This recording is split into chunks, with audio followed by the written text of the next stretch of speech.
Today, we are talking about relationship red flags. But before we begin, I want you to watch this.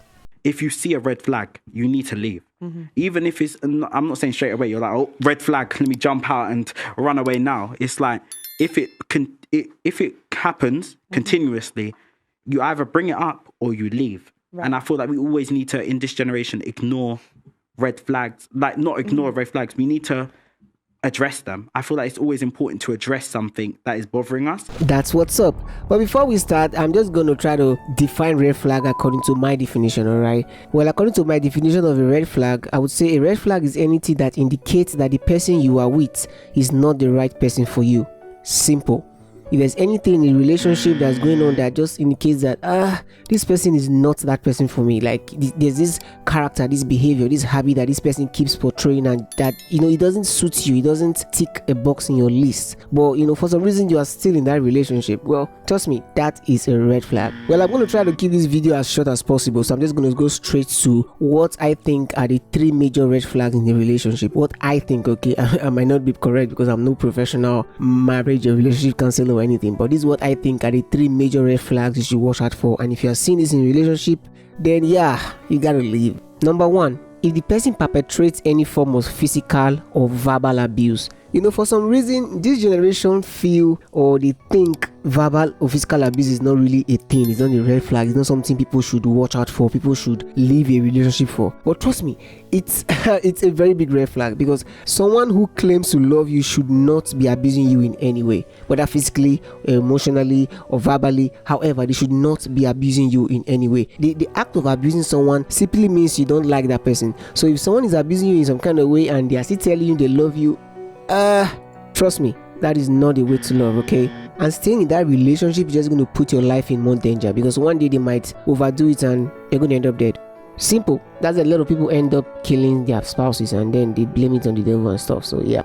Now, number 2 red flag on my list is lack of empathy. Now, this might not be a big deal to a lot of people, but I personally think it's a big deal. For those of you who don't know what empathy means, it simply means the ability to understand and share the feelings of another person. So it simply means if you are going through something, emotionally, you are going through a hard time, your spouse, your boyfriend, girlfriend should be able to relate with you on that level and comfort you and make you feel better. I mean, that's why they are there, right? They are companions. So that's it. But if someone isn't able to do that, like I've seen this trend, people nowadays, they do this what they call tough love. You are going through something and you are telling them, oh, I'm going through this, I'm going through that, and what they say is, oh, I've been through this before. Now that should not make you feel this way, like you are weak for feeling this way. They make you feel bad for feeling bad, like you don't have the right to feel bad when something happens to you, like you be a robot or something. People like that cannot just relate and they cannot show empathy.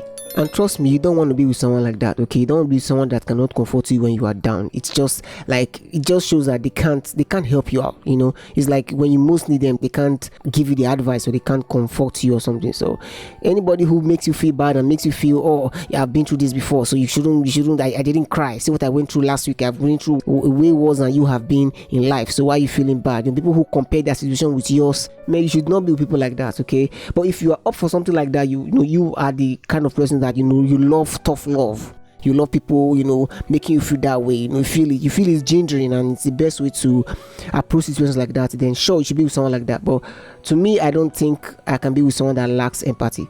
And number 3 red flag on my list is unwillingness to discuss and resolve current issues.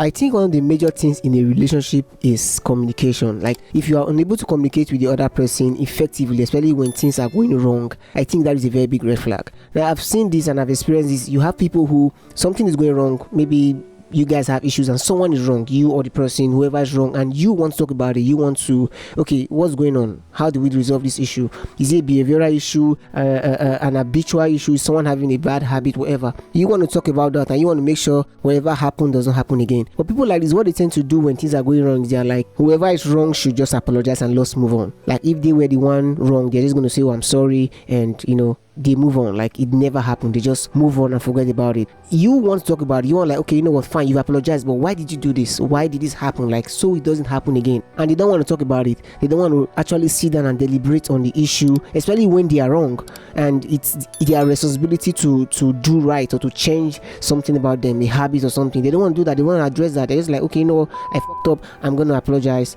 and move on. You know, when with someone like that, someone that don't want to talk about an issue and solve it so it doesn't happen again, that is a red flag, a very big red flag, guys. So what can you do when you're in this kind of relationship, a relationship with a lot of red flags? It's so simple, guys. If you see a red flag, you need to leave. Okay, yeah, it's not as simple as I said, but it's something you got to do. Number one, try to address the issue. Try to talk to them about the issue. And if you're not willing to talk about it or change, then you got to leave. It's that simple, guys. Leave. Okay, I keep saying it's simple. It's not simple because this has to do with emotions and, you know, feelings and whatnot. But trust me, the best thing for you in that situation is to leave, guys. Leave. Well, this is my take on the issue, guys. I want to know what you think. I want to know your opinions. I want to know if my top 3 list of red flags are wrong, or if you feel there are other things that actually matters, or there are more red flags that we should talk about or that should be on the list. Please just write them in the comment section. I'm going to be down there reading all the comment, guys. And as usual, thank you for watching this video. I know it's kind of long, but thank you, man. Thank you so much for watching the video. I'm going to be down there waiting for your comment, reading your comment, and replying to all your comments, guys. Thank you very much, and I'll see you on the next video, guys. Peace.